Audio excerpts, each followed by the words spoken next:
গণেশের জন্ম কিভাবে হয়েছিল এবং কোন পুরাণে কী লেখা রয়েছে সেই বিষয়টি নিয়ে এই তথ্যমূলক ভিডিওটি। সেই কারণে ভিডিওটি শেষ পর্যন্ত দেখার জন্য আপনাদের কাছে অনুরোধ রইল এবং আপনি যদি চ্যানেলে নতুন হয়ে থাকেন তাহলে চ্যানেলটিকে সাবস্ক্রাইব করে পাশে থাকা বেল আইকনটি প্রেস করার জন্য আপনাদের কাছে অনুরোধ রইল। বন্ধুরা, আপনারা সবাই জানেন মহাভারত লিখেছিলেন গণেশ। ব্যাসদেবের কথা শুনে গণেশ মহাভারত লিখেছিলেন।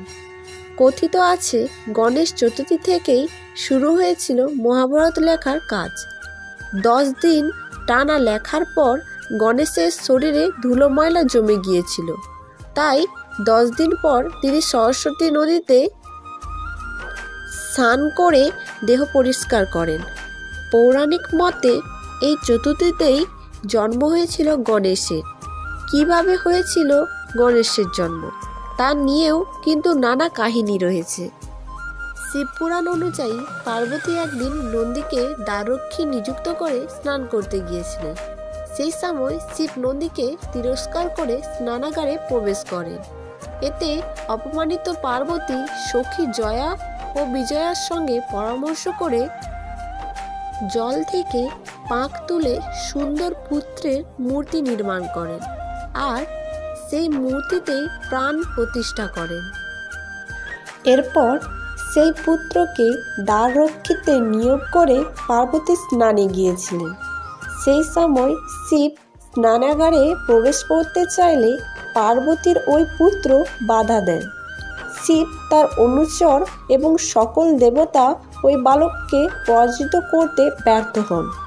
তখন নারদের পরামর্শে বিষ্ণু ওই বালককে মহাচ্ছন্ন করেন আর শিব ত্রিশূলের সাহায্যে ওই বালকের মাথা ছিন্ন করেন। এতে ক্ষুব্ধ পার্বতী বিশ্ব সৃষ্টি ধ্বংস করতে উদ্যোগী হন। পার্বতীকে শান্ত করতে শিব তার অনুচরদের বিভিন্ন দিকে পাঠান এবং নির্দেশ দেন যাকে প্রথমে দেখা যাবে তারই মাথা নিয়ে আসতে। এরপর শিবের অনুচররা একটি হাতির মাথা নিয়ে আসেন।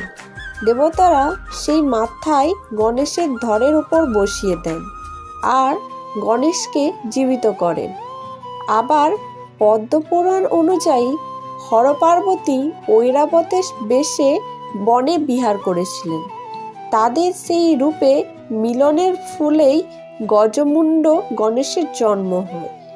লিঙ্গ পুরাণ মতে দেবগণ শিবের কাছে উপস্থিত হয়ে অসুরদের হাত থেকে নিরাপত্তা চান।